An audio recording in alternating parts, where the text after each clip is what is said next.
Hello, আসসালামু আলাইকুম। শবনম ইয়াসমিন বুবলি এই মুহূর্তে বাংলাদেশের একটা খুব ব্যস্ততম চিত্রনায়িকা। তিনি ব্যক্তি জীবনে যতটা এবং ক্যারিয়ার জীবনে যতটা আলোচিত, ঠিক তেমনি ততটা সমালোচিত। শবনম ইয়াসমিন বুবলি শাকিব খানের সাথে যখন তার ব্যক্তিগত সম্পর্কের অবনতি ঘটে এবং যখন তিনি শাকিব খানের সাথে সম্পর্কে আর ভালো অবস্থা থাকে না, তাদের এই সম্পর্ক নষ্ট হয়ে যায়, ঠিক তখনই তার ক্যারিয়ারে দোষ নামে।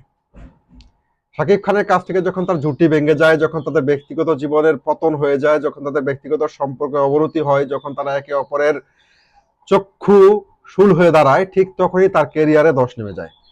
শবনম ইয়াসমিন বুবলি শাকিব খানের পরে তিনি আর তার ক্যারিয়ারে কোনো ক্লিন হিট ছবি যোগ করতে পারেননি। তিনি হয়তো এই সময় অনেক কাজ করে যাচ্ছেন, কিন্তু তার কাজ, এত কাজ করার পরেও কিন্তু প্রডিউসার তার উপরে ইনভেস্ট করে মানি ব্যাক পাচ্ছে না। এবং হল মালিকেও শবনম ইয়াসমিন বুবলির ছবি চালিয়ে হলের যে খরচ সেটা তুলতে পারছেন না। শবনম ইয়াসমিন বুবলি লাস্ট যে ছবিগুলো তিনি রিলিজ করেছেন, সেই ছবিগুলো কিন্তু ব্যবসায়িকভাবে সাফল্য পায়নি বা সাফল্যের মুখ দেখেনি। এখন এই কারণেই হয়তোবা শবনম ইয়াসমিন বুবলি খুব মরিয়া হয়ে উঠেছেন শাকিব খানের সাথে সম্পর্কটাকে ঠিক করার জন্য, এবং তিনি তার পক্ষ থেকে সকল রকম চেষ্টা করেছেন যেন সম্পর্কটা ঠিক হয়।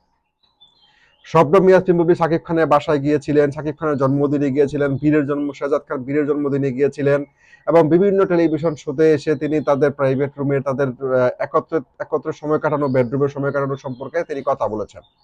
এবং যেটা নিয়ে বাংলাদেশ মিডিয়াতে এবং বাংলাদেশ কন্টেন্ট ক্রিয়েটর এবং ইউটিউবারদের মধ্যে চরম উত্তেজনা এবং চরম কন্টেন্ট তৈরি হয়, যেখানে তিনি শেষ পর্যন্ত আইনের আশ্রয় নিতে বাধ্য হন।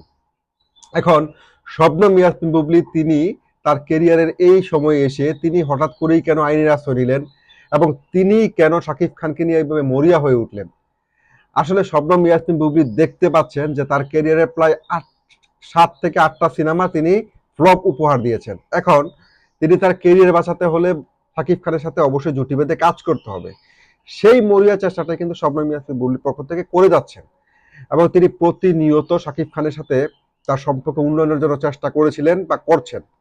এখন সেটাকে নিয়ে এদেশের সাকিব ভক্ত উপভক্ত বিভিন্নভাবে বিভিন্ন প্রতিক্রিয়া দেখাতে যেয়ে হয়তো তিনি আইনের আশ্রয় নিতে বাধ্য হয়েছেন। এখন শবনম ইয়াসমিন বুবলির ভক্তরা শুধু শবনম ইয়াসমিন বুবলিকে কি সোশ্যাল মিডিয়াতেই সাপোর্ট করে?